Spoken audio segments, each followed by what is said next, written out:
If there was one kick to rule them all, it would be the side kick, in my humble opinion.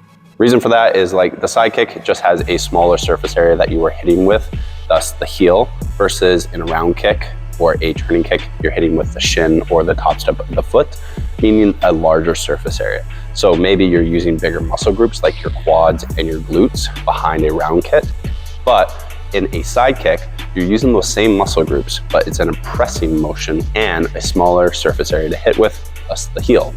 So now that we got that out of the way, just my personal opinion on this, you have your own, that is totally fine. Let's get to how we actually make the side kick a much better kick that is stronger, faster, and more accurate, otherwise known as your technique.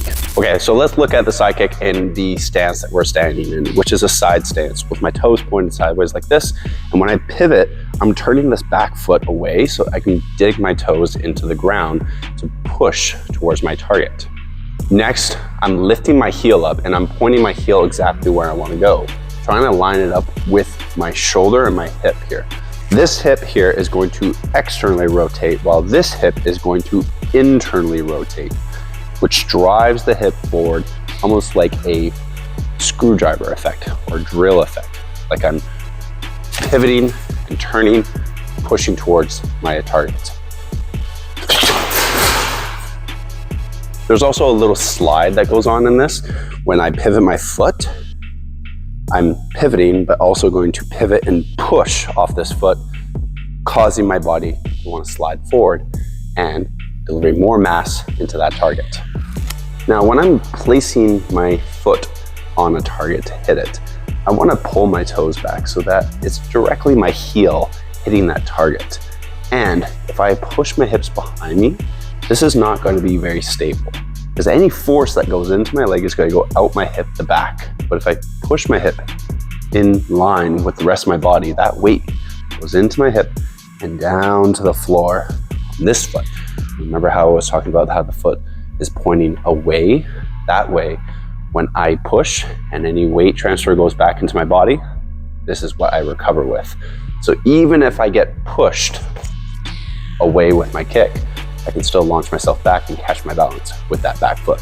Along with that thrust and push of the hips driving forward, we're gonna create an anchor into the ground.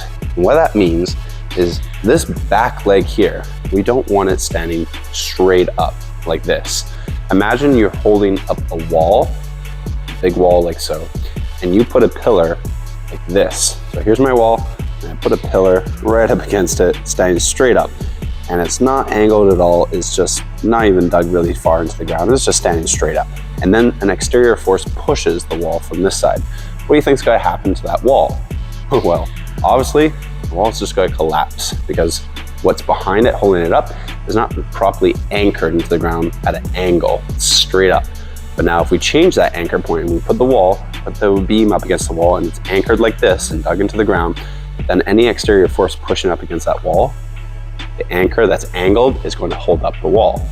Therefore, when I push into this wall, I want to have this slanted towards the ground. That way, even if there is a force that's pushing up against me, I should be able to drive my hips forward past this anchor point so that my hip line is down here in the ground, versus if I was over top of my foot like this, now my hip is in line with this foot.